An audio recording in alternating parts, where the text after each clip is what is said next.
Birla institute of technology and science bits Pilani Jhunjhunu में एक छात्रा ने शुक्रवार को सुसाइड कर लिया। छात्रा ने बिट्स कैंपस के ही एक हॉस्टल में अपने कमरे में दुपट्टे से फंदा लगाकर सुसाइड कर लिया। जिंद हरियाणा निवासी दीक्षा रोहिला बिट्स में केमिस्ट्री पीएचडी सेकंड ईयर की छात्रा थी। दीक्षा ऑर्गेनिक सिंथेसिस विषय में डॉक्टर अनिल कुमार के निर्देशन में पीएचडी कर रही थी। कैंपस के बुद्ध भवन में उसने आत्महत्या करने से पहले एक कागज पर 2 लाइन का परिवार के लिए मैसेज लिखा है। दीक्षा ने छोटे भाई के लिए लिखा, मम्मी का ध्यान रखना, मेरी मौत के लिए कोई जिम्मेदार नहीं है, आत्महत्या की वजह स्पष्ट नहीं हो पाई है। हॉस्टल वार्डन को जब घटना की सूचना मिली तो उन्होंने बिट्स की हायर अथॉरिटी को इसके बारे में बताया, जिसके बाद पुलिस को सूचना दी गई। बाद में शव को बिरला सार्वजनिक अस्पताल की मोर्चरी में भिजवा दिया गया। शाम 7:30 बजे तक दीक्षा के परिजनों का इंतजार किया जा रहा था। उनके आने के बाद ही शव का पोस्टमार्टम किया जाएगा। पुलिस ने बताया कि रिपोर्ट भी परिजनों के आने के बाद ही दर्ज की जाएगी। बिट्स प्रशासन की ओर से आधिकारिक रूप से किसी ने भी इसके बारे में अधिक जानकारी देने में असमर्थता जताई है।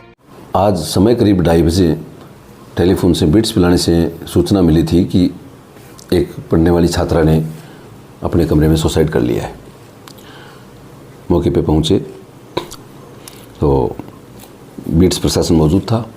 मौजूद कमरे को खोल के देखा तो बुद्ध भवन हॉस्टल में कमरा नंबर 3167 था, जिसमें एक दीक्षा रोहिला डॉटर ऑफ सत्यनारायण रोहिला बाईकास्ट दर्जी, उम्र 25 साल, गांव सेक्टर 10 जिंद हरियाणा की रहने वाली बच्ची, जो यहाँ बिट्स में पीएचडी सेकेंड ईयर की स्टूडेंट थी। सुबह अपने कमरे में अपने चुन्नी से पंखे पे हैंगिंग कर लिया उसने, मतलब पंखे से चुन्नी बांध करके, और उसने फांसी लगा के सुसाइड कर लिया था।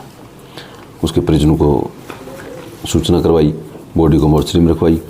उसका भाई और अन्य परिजन आ गए थे, जिनकी मौजूदगी में पोस्टमार्टम करवा के बॉडी उनके हैंड ओवर करके उनके गांव भिजवा दी है।